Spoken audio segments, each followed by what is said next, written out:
આજે આપણે English medium standard 6 second language Gujarati ભણવાના છીએ।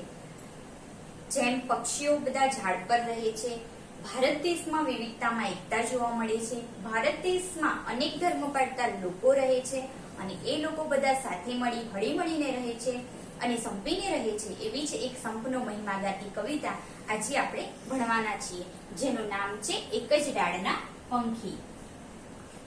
એક જ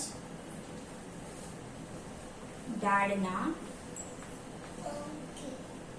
પંખી। આ એક જ ડાળના પંખી કવિનું નામ છે શાંતિલાલ શાહ। શાંતિલાલ અંબાલાલ શાહ। તેમનો જન્મ 13 જાન્યુઆરી 1920 માં થયો હતો। તેઓ ગુજરાત સમાચારના તંત્રી હતા। તેમની ચિત્રલોક ઝગમગ જેવી પૂર્તિઓ પ્રકાશિત કરી હતી।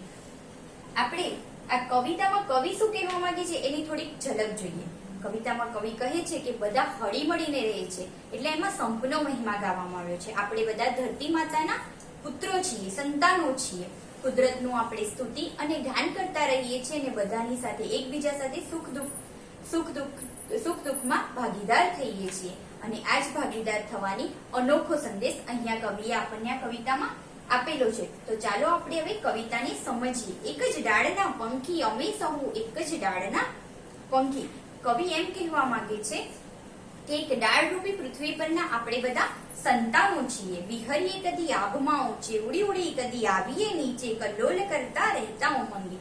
એટલે જેમ પક્ષીઓ આકાશમાં ઊંચે ઉડે છે, આભમાં મુક્ત રીતે ફરે છે, ઉડીને તેઓ નીચે આવે છે અને આનંદ અને ઉત્સાહથી બધા સાથે રહે છે, તેવી રીતે મનુષ્યએ પણ પોતાનું કાર્ય પૂર્ણ કરવા માટે પરિશ્રમ કરે છે, પોતાના સપનાઓને સાકાર કરવા માટે પરિશ્રમ કરે છે, પરંતુ મનુષ્યએ ક્યારેય અભિમાની ન થવું જોઈએ। એને પોતાના પગ હંમેશા જમીનને અડાડીને જ રાખવા જોઈએ અને બધા સાથે ઉત્સાહ અને આનંદથી રહેવું જોઈએ। જેમ પક્ષીઓમાં માતૃત્વની ભાવના રહેલી છે, તેમ મનુષ્યમાં પણ માતૃત્વની ભાવના હોવી જોઈએ અને માતૃત્વની ભાવના સાથે તેમને આનંદ અને ઉત્સાહથી બધા સાથે રહેવું જોઈએ। સુખમાં અને દુઃખમાં સાથે જ રહીએ, લડીએ વળીએ કદી જુદા જ થઈએ, તોય નિરંતર રહેતા સંપી।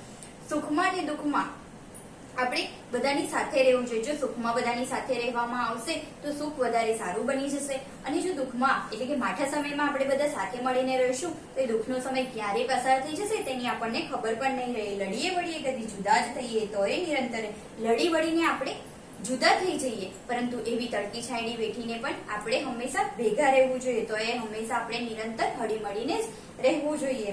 ધરતીને ખોળે બાળ અમે સૌ, એટલે આ ધરતી પરના આપણે બધા સંતાનો છીએ। કરીએ કુદરત ગાન અમે સૌ, આપણે બધા પ્રકૃતિનું ગાન અને સ્તુતિ કરીએ છીએ, એ પ્રકૃતિનો આભાર માનીએ છીએ। જીવન કેરા પ્રવાસના સંગી, આ જીવનના આ અમૂલ્ય જીવનના આપણે બધા શું છીએ?